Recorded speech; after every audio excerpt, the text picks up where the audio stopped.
నమస్తే, welcome to NR TV. Tax ఈ tax issue విషయం పైన ఇప్పటికి కూడా ఇండియాలో చాలా మంది జనాలకి అంటే 90% జనాలకి ఇంకా కూడా క్లారిటీ లేదు. అందరూ కూడా అనుకుంటున్నారు మన జీవితంలో సంపాదిస్తున్నాం, ఖర్చు చేస్తున్నాం, సేవ్ చేస్తున్నాం, ఇవి మాత్రమే అనుకుంటారు. కానీ మనం సంపాదించే ప్రతి పైసా పైన, ఖర్చు చేసే ప్రతి పైసా పైన, సేవింగ్ చేసే ప్రతి పైసా పైన కూడా ఇండియాలో ట్యాక్స్ పడుతున్నది. ఆ ట్యాక్స్ విధానం పైన ఇప్పటికి కూడా అందరికి క్లారిటీ లేదు, అది అర్థం కావట్లేదు కూడా. ఆ విషయాన్ని మీకు అందరు కూడా చెప్పాలనుకుంటున్నా. మనం ఎంత ట్యాక్స్ కడుతున్నాం, ఏ రూపంలో ట్యాక్స్ కడుతున్నాం, ఈ ట్యాక్స్ విధానం పైన అసలు క్లియర్ కట్ గా గైడ్ లైన్స్ ఏమున్నాయి, ఒక సాధారణ వ్యక్తి ఆయన జీవిత కాలం మొత్తంలో ఎంత ట్యాక్స్ గవర్నమెంట్ కడుతుండో ఒకసారి మీకు అవగాహన తీసుకొచ్చే ప్రయత్నం చేశాను. ఈ వీడియో మొత్తం ఎండ్ వరకు చూడండి, మీకు కూడా క్లారిటీ వస్తుంది. ఇండియన్ ట్యాక్స్ సిస్టమ్ ఎట్లా పనిచేస్తున్నది, మళ్ళా డైరెక్ట్ ట్యాక్స్ ఏంది, ఇండైరెక్ట్ ట్యాక్స్ ఏంది, ఒక మధ్యతరగతి వ్యక్తి ఎన్నిసార్లు ట్యాక్స్ కడుతున్నాడు, అట్లనే లీగల్ గా ట్యాక్స్ ఎట్లా సేవ్ చేయాలో ఈ వీడియోలో పూర్తిగా మీకు వివరించే ప్రయత్నం చేస్తాను. ఈ వీడియో ఎండ్ వరకు చూడండి. వీడియో నచ్చితే లైక్ చేసి, కామెంట్ చేసి, షేర్ చేయండి. అట్లనే మీకు నచ్చిన ఫ్రెండ్స్ కూడా ఈ వీడియోని షేర్ చేయండి. మరి ఎందుకు వీడియోలోకి వెళ్ళిపోదాము. ముందుగా బేసిక్ నుంచి మొదలు పెడదాం. అసలు ట్యాక్స్ అంటే ఏంది? ఒక దేశ పౌరునిగా ఆ దేశ పౌరుడు గవర్నమెంట్ కి ఇచ్చే సాయం అనుకోవచ్చు, గవర్నమెంట్ నడవడం కోసం మనం ఇచ్చే మన వంతు బాధ్యత అనుకోవచ్చు. దీన్ని ఎట్లా అనుకున్నా కూడా దాన్నే ఇండియాలో ట్యాక్స్ అని పిలుస్తాం. ఇండియానే కాదు, ఏ దేశంలో అయినా సరే ట్యాక్స్ అనే వింటారు. ఇది ఖచ్చితంగా ఇవ్వాల్సిందే, ఏ వ్యక్తి కూడా తప్పించుకోవడానికి లేదు దీనిలో. మరి ప్రతి వ్యక్తి కూడా ఒక బాధ్యతతోటి ఇచ్చేదాన్నే ట్యాక్స్ అంటున్నాం కదా. ఈ ట్యాక్స్ ఎన్ని రకాలు ఉంటది, ఎట్లా ఇస్తాడు, అసలు ఇది ఎందుకు కలెక్ట్ చేస్తారు, దేనిపైన ఖర్చు చేస్తారు, ఇది వ్యక్తి బాధ్యత. ఆ బాధ్యతను ఎట్లా నిర్వర్తిస్తారు గవర్నమెంట్ కూడా, ఆ బాధ్యతతో ఇచ్చే అమౌంట్ దేని ఖర్చు చేస్తుంది, ఒకసారి దాన్ని కూడా చెప్పే ప్రయత్నం చేస్తారు. చూడండి, ప్రతి వ్యక్తి ట్యాక్స్ రూపంలో ఇచ్చే అమౌంట్ ని గవర్నమెంట్ దేనికి ఉపయోగిస్తుంది అంటే మెయిన్ గా రోడ్స్, హాస్పిటల్స్, గవర్నమెంట్ ఎంప్లాయీల జీతాలు, ఎడ్యుకేషన్ సిస్టమ్ గురించి, అట్లనే దేశ భద్రత గురించి అంటే డిఫెన్స్ గురించి. ఓవరాల్ గా చూసుకుంటే రోడ్లు, హాస్పిటల్, ఎడ్యుకేషన్, డిఫెన్స్, గవర్నమెంట్ ఎంప్లాయీల సాలరీ, ఇవన్నిటిపైన ఈ ట్యాక్స్ ను ఉపయోగిస్తారు. మరి ఈ ట్యాక్స్ ఎన్ని రకాలు ఉన్నది, దేశం నడవడానికి ఇవి రెండే మెయిన్ పిల్లర్స్. ఒక డైరెక్ట్ ట్యాక్స్, ఇంకోటి ఇండైరెక్ట్ ట్యాక్స్. ఈ 2 రూపాయల్లోనే దేశం నడుస్తుంది. ఈ 2 రూపాయల ఆదాయం రాలేదనుకోండి, దేశం ఆర్థిక వ్యవస్థ మొత్తం కూడా కుప్పగూలిపోతుంది. అంటే ఇప్పుడు ఎవరు కూడా పని చేయనప్పుడు ఇంకా దేశం ఎడిగించి నడుస్తుంది. అంటే గవర్నమెంట్ తరపున ఉన్నటువంటి గవర్నమెంట్ సిబ్బంది ఎవరు కూడా పని చేయరు, ఎందుకంటే జీతాలు ఉన్నాయి కాబట్టి. వాళ్ళకి జీతాలు ఎవరు ఇస్తారు, కామన్ మ్యాన్ ఇస్తాడు. వాళ్ళు ఇచ్చే ట్యాక్స్ నుంచే ఈ గవర్నమెంట్ ఎంప్లాయీలకు జీతాలు వస్తాయి. ఎడ్యుకేషన్ సిస్టమ్ నడుస్తుంది, డిఫెన్స్ సిస్టమ్ నడుస్తుంది, హాస్పిటల్స్ నడుస్తాయి, రోడ్డు వ్యవస్థ మెరుగుపడుతుంది. ఇవన్నిటికీ మూల కారణం ట్యాక్స్ అన్నమాట.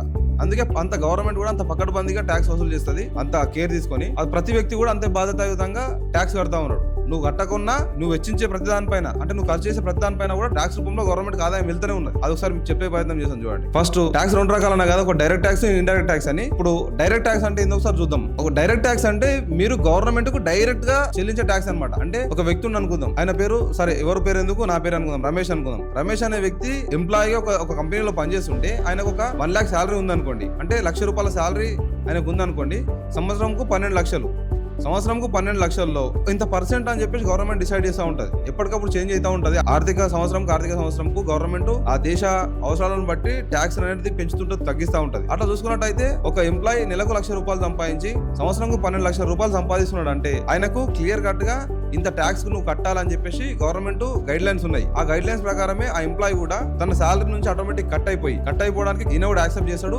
అంటే ఆ కంపెనీ కూడా డైరెక్ట్ ఎంప్లాయీ శాలరీని కట్ చేసి గవర్నమెంట్ ట్యాక్స్ కడుతుంది. అంటే ఏంది, ఇది డైరెక్ట్ ట్యాక్స్ అనమాట. ఒక సాధారణ వ్యక్తి సంపాదించే ప్రతి రూపాయి పైన గవర్నమెంట్ ట్యాక్స్ విధిస్తుంది. కాబట్టి ఈయన కూడా క్లియర్ కట్ గా జీతంలో మొత్తాన్ని ఇంత పర్సెంట్ అని చెప్పేసి ట్యాక్స్ రూపంలో గవర్నమెంట్ కడతారు. ఇది డైరెక్ట్ ట్యాక్స్ అనమాట.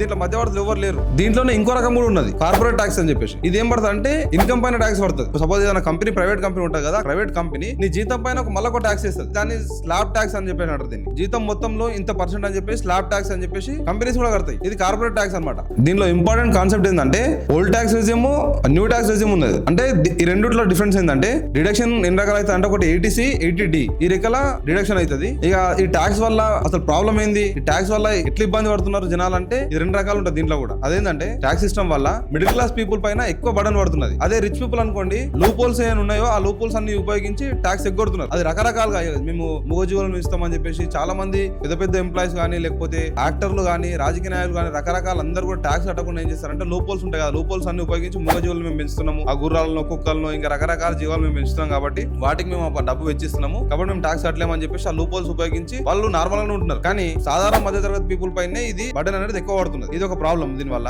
ఇప్పుడు డైరెక్ట్ ట్యాక్స్ గురించి తెలుసుకున్నాం కదా, ఇప్పుడు నెక్స్ట్ ఇండైరెక్ట్ ట్యాక్స్ గురించి తెలుసుకుందాం. ఇండైరెక్ట్ ట్యాక్స్ అంటే ఏంటంటే మీరు డైరెక్ట్ గా ట్యాక్స్ పే చేయరు. అంటే ఎట్లా ట్యాక్స్ పే చేస్తారు, మరి మీరు వచ్చిన జీతం తోటి మీరు ఖర్చు చేస్తారు కదా, అది ఏ రకంగా అయినా సరే, ఒక వస్తువును కొన్నా, కూరగాయలు కొన్నా, లేకపోతే ఇంకోటి కొన్నా కొనుక్కున్నా, ఏ వస్తువును కొన్నా మీరు వెచ్చించే ప్రతి రూపాయి దాని వల్ల కూడా గవర్నమెంట్ ట్యాక్స్ పోతుంది. అది ఎట్లా ఒకసారి చెప్తాను చూడండి. ఇండియాలో బిగ్గెస్ట్ ట్యాక్స్ రిఫార్మ్ ఏంటంటే జిఎస్టీ. ఈ జిఎస్టీ ద్వారానే మెయిన్ ఇండియాకు ఇన్కమ్ వస్తా ఉన్నది అనమాట. అంటే భారతదేశం ఈ రోజు నడుస్తుంది అంటే అది మెయిన్ గా జిఎస్టీ పైన. అంటే ట్యాక్స్ అది కూడా జిఎస్టీ అంటే మళ్ళీ సపరేట్ ఏదో అనుకోకండి, అది ట్యాక్స్.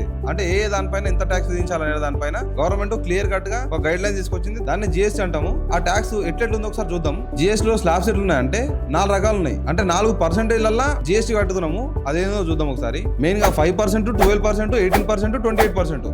అంటే ఈ పర్సెంటేజ్లలో జిఎస్టీలు కడతా ఉన్నారు ప్రతి ఒక్కరు కూడా. అంటే రకరకాలుగా అందులో ఎవరెవరు ఎంతెంత ట్యాక్స్ కడుతున్నారో చూద్దాం. ఒక వ్యక్తి సాధారణంగా షాపింగ్ విషయంలో రకరకాలుగా ఖర్చు చేస్తూ ఉంటాడు. ఆ ఖర్చు చేసే క్రమంలో ఒక షర్ట్ కొనుక్కుంటాను అనుకోండి, ఆ షర్ట్ కాస్ట్ 1000 రూపాయలు ఉంది అనుకో, ఆ 1000 రూపాయల ఈ జిఎస్టీ కూడా ఇంక్లూడ్ అయి ఉంటుంది. అంటే ఆ షర్ట్ కాస్ట్ 850 800 ఉంటే 150 రూపాయలు 200 జిఎస్టీ కడతాడు. అంటే ఇది ఇండైరెక్ట్ ట్యాక్స్ అనమాట. ఇది ఒక రకంగా రిగ్రెసివ్ ట్యాక్స్ అనుకోవచ్చు. ఎందుకంటే దీంట్లో పూర్ పీపుల్ అయినా రిచ్ పీపుల్ అయినా సేమ్ ట్యాక్స్ కడతారు. డైరెక్ట్ ట్యాక్స్ ఏమో లూప్ హోల్స్ ఉపయోగించి డైరెక్ట్ ట్యాక్స్ ను తప్పించుకుంటారు రిచ్ పీపుల్. కానీ మధ్యతరగతి వ్యక్తులు మాత్రం డైరెక్ట్ ట్యాక్స్ కట్టాల్సిందే, కడతారు. కానీ ఈ ఇండైరెక్ట్ ట్యాక్స్ లో అట్లా ఉండదు. రిచ్ పీపుల్ అయినా పూర్ పీపుల్ అయినా ఇద్దరు కూడా సేమ్ బటన్ పడుతుంది. ఇద్దరు కూడా సేమ్ జిఎస్టీ సేమ్ ట్యాక్స్ నే చెల్లిస్తారు. అంటే ఇద్దరు కూడా ఇబ్బంది దీని వల్ల. అంటే ఒక వస్తువు ఏదైనా ఒక బేకరీలో గానీ ఇంకో ఐటమ్ గానీ మనం కొంటున్నప్పుడు ఆ కొనే ఐటమ్ ఇద్దరికి కూడా కస్టమర్లు సేమ్ కాబట్టి ఓనర్ ఎంత రేట్ కమ్మాలి అంత రేట్ అమ్ముతాడు కాబట్టి ఆ వస్తువు పైన ఇద్దరు కూడా సేమ్ ట్యాక్స్ చెల్లిస్తారు అనమాట. దీనివల్ల ఇద్దరు కూడా ఇబ్బంది. ఈ ఇండైరెక్ట్ ట్యాక్స్ ఇది. ఇక దాంట్లో ట్యాక్స్ లో చాలా రకాలు ఉన్నాయి.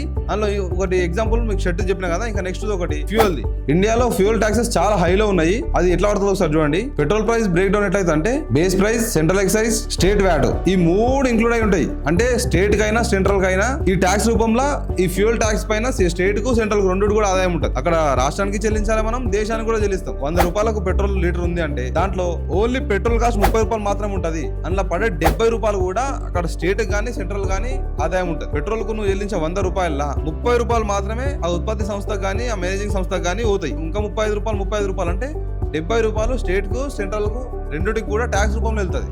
ఇది కూడా ఇండైరెక్ట్ ట్యాక్స్ లకు వస్తుంది. ఇది కూడా ఖచ్చితంగా కట్టాల్సిందే. అది రిచ్ పీపుల్ అయినా పూర్ పీపుల్ అయినా ఇది కూడా ఖచ్చితంగా కట్టాల్సిందే. డైరెక్ట్ ట్యాక్స్ నుంచి రిచ్ పీపుల్ తప్పించుకోగలుగుతారు కానీ ఈ ఇండైరెక్ట్ ట్యాక్స్ నుంచి రిచ్ పీపుల్ తప్పించుకోలేరు.